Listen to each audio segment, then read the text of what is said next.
Sinigang na bangus. Ano? Tara!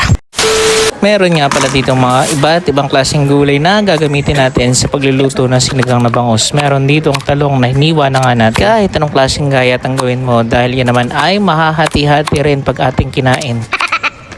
Pag tapos natin din sa talong, din naman tayo sa labanos. Atin muna siyempre babalatan na baya lang ang gayatin na kagad natin na may bala. Itinulad na din natin yung gayat kung paano natin ginayat ang talong. Kahit baka magselos pa rin labanos. Ikaw ay pagtapos din ay naman tayo sa sitaw, hinati-hati lang natin ng gayaan na parang renuller.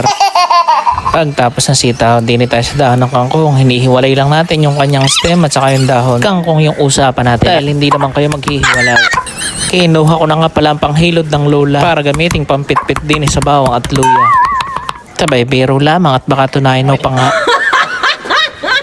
Inilabas na rin nga pala natin yung ating pamalakasang kawali at nilagyan natin ng tubig. Tapos lalagyan na natin yung 3 pirasong bawang at yung pinitpit nating luya. Pipis natin ng kamatis na siya magsisilbing pampaasim ng ating sinigang na bangus. Kailangan pisain at hindi dapat gaya. Para syempre pag angat ng daliri mo yon finger heart.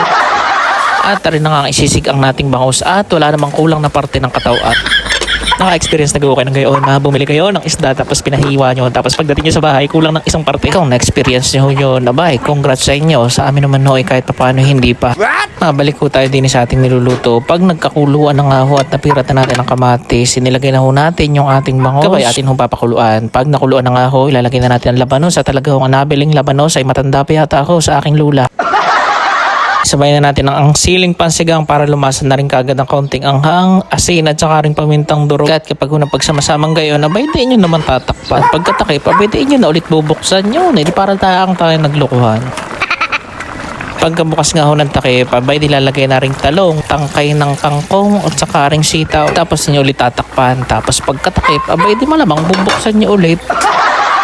Nakikita niyo ang kuluang ayan. Yan, hindi pa yan tapos. At dahil nga nakulangan pa tayo sa asim ng kamatis, dinagdagan natin ang tuyong kalamyas. Yan talagang the best na pampaasim kapag sinigang. Kung gamit na gamit natin ang pinatuyong kalamyas ng tag-araw ngayong tag-ulan. Ligat ka, sarap humigop naman ng mainit na sabaw kapag garning kalamig ng panahon. Pagpasensyahan nyo na ho, ang tunog ng turutot diyan sa aking background at gawa ng may bata ho yatang akali bagong taon na.